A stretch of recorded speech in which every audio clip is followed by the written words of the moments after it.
Os ensinamentos mais revolucionários dos profetas menores que deixam os teólogos em choque. Era uma manhã clara e fresca, o sol começava a despontar no horizonte, desenhando sombras pelo chão. O cenário era o vibrante coração de Israel, entre danças e celebrações de colheita. Mas, como muitas vezes acontece na história, havia anseio sufocando a alegria do povo. As lutas sociais e a corrupção imperavam, e a espiritualidade parecia uma chama prestes a apagar. Em meio a isso, vozes surgiam na bruma de um tempo esquecido, os profetas menores. Um dia, um jovem chamado Jonas, conhecido por sua ousadia e visão inquietante, sentiu no fundo de sua alma um chamado divino misterioso. Enquanto trabalhava no campo, ouviu uma voz suave, porém firme, ressoando dentro dele.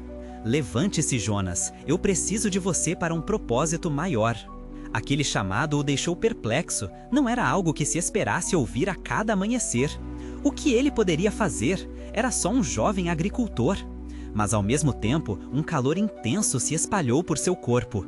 A vida não poderia continuar daquele jeito, e em um impulso ele decidiu seguir o chamado.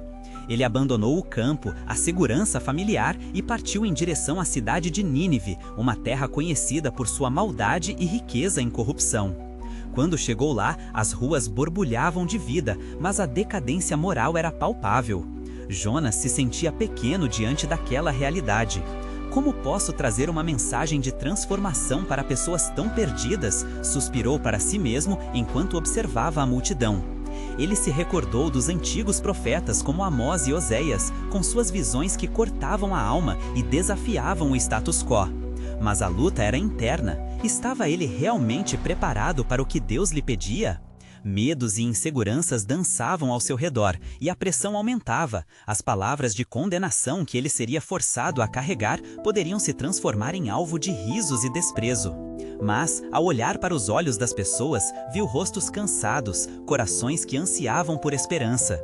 E assim, em meio à sua insegurança e medo, Jonas decidiu falar. Ele ergueu a voz e clamou: "Povo de Nínive, arrependam-se, pois em 40 dias Nínive será destruída." As palavras ecoaram nas ruas, fazendo com que muitos parassem e se voltassem para ele, com expressões de surpresa e indignação.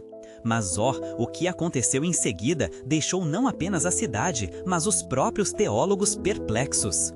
Em vez de risadas ou hostilidade, uma onda de arrependimento varreu Nínive e suas gentes. Desde o rei até o mais humilde lavrador, todos se prostraram em jejum e oração, clamando a Deus por misericórdia. O que parecia uma tarefa impossível, uma mensagem que deveria trazer morte, produziu vida e transformação. O coração do rei começou a bater com os anseios do Senhor, e um decreto foi enviado: que todos clamem a Deus e se conversem de seus maus caminhos. Como isso foi revolucionário! A mudança radical que se seguiu chocou até os estudiosos da lei. Aquelas páginas amareladas da tradição desafiadas pela ação do arrependimento genuíno. Jonas percebeu que Deus não chamava apenas os justos, mas abria os braços para os perdidos e os considerados sem esperança. Isso era um ensino poderoso. Contudo, não ficou por aí. Jonas, mesmo diante do milagre, lutou com seu próprio orgulho e amargura. Enquanto via a cidade prosperar numa nova vida, ele se sentou debaixo de uma planta, desesperado, querendo que suas previsões de destruição se cumprissem. Mal sabia ele que a graça de Deus era mais ampla e mais profunda do que suas expectativas. Hoje, esse testemunho ecoa. A transformação pode surgir nos lugares mais inesperados.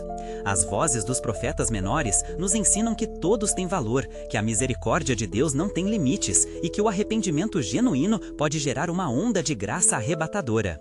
E assim, ao concluirmos essa jornada, uma verdade irrefutável se revela: Deus não desiste. Nenhum coração é tão endurecido que não possa ser tocado.